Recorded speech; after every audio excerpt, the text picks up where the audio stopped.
તુચ્છ ભેટ. યમુનાના પાણી ઘૂમરી ખાતા દોડ્યા જાય છે. બંને કિનારે ઊંચા પહાડોની શિખરમાળા ઊભી છે. ગુફાના સાંકડા માર્ગમાં ચાલ્યો જતો પ્રવાહ પાગલથી પેઠે દિવસ રાત ગરજ્યા કરે છે.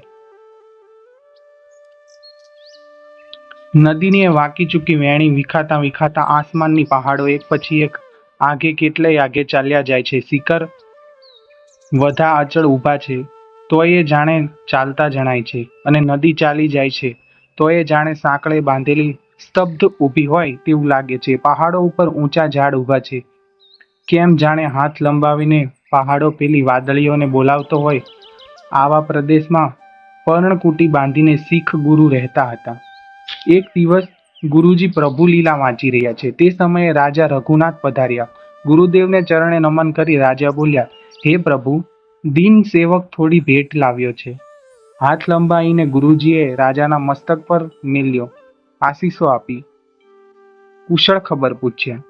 હીરા જડિત 2 સોનાના કંકણો રઘુનાથે ગુરુદેવને ચરણે ધરી દીધા. ભોંય પરથી કંકણ ઉઠાવીને ગુરુદેવ આંગળી ઉપર ચક્કર ફેરવવા લાગ્યા. કંકુણના હીરાની અંદર હજારો કિરણો નીકળતા હતા, કેમ જાણે હજાર હજાર કટારો છૂટતી હોય.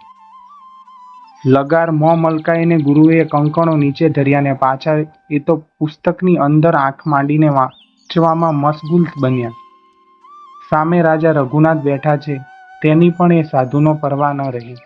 ત્યાં તો અચાનક એ પથ્થર પરથી એક કંકણ લપસિત થયું ને દળતું દળતું યમુનાના ઊંડા પાણીમાં જઈ પડ્યું. અરે અરે, એવી ચીસ પાડીને રઘુનાથ રાજાએ એમને એમ પાણીમાં ઝંપલાવ્યું. 2 હાથ લંબાઈને રાજા ચોમેર કંકણને શોધવા લાગ્યા. ગુરુજીના અંતરમાં તે પ્રભુની વાણીનો પરમ આનંદ જાગ્યો હતો. પુસ્તકની અંદરથી એણે પલવાર પણ માથું ઊંચું ન કર્યું. યમુનામાં શ્યામ જળ ચોમેર ઘૂમરી ખાઈ ખાઈને જાણે રાજાને ટગાવી રહેલ છે ને કહે છે, જો અહીં પડ્યું છે કંકણ. રાજાજી એ જગ્યાની પાણી ડખોળી ડખોળી થાકે ત્યાં તો એ મસ્તીખોર નદી બીજે ઠેકાણે ઘૂમરી ખાઈને હોશ લાવે. જોજો ત્યાં નહીં, અહીં પડ્યું છે તારું કંકણ. આખરે દિવસ આથમ્યો. આખો દિવસ પાણી ફેંદ્યા પણ રાજાજીને કંકણ ન જડ્યું. હિંજાતે વસ્ત્ર અને ઠાલે હાથે રાજાજી ગુરુની પાસે આવ્યા. એના મનમાં તો શરમ હતી, કંકણ મળ્યું જ નહીં, ગુરુએ મને શું કહેશે. હાથ જોડીને રઘુનાથે કહ્યું, મહારાજ, કંકણ કયે ઠેકાણે પડ્યું એ બતાવો તો હમણાં જ હું ગોતી કાઢું. જોજો હો. એમ કહીને ગુરુજીએ યમુનાની અંદર બીજા કંકણનો પણ ઘા કર્યો ને કહ્યું, એ જગ્યાએ. શર્મિંદો રાજા દિગ્મૂઢ બનીને ગુરુની સામે જોઈ રહ્યો.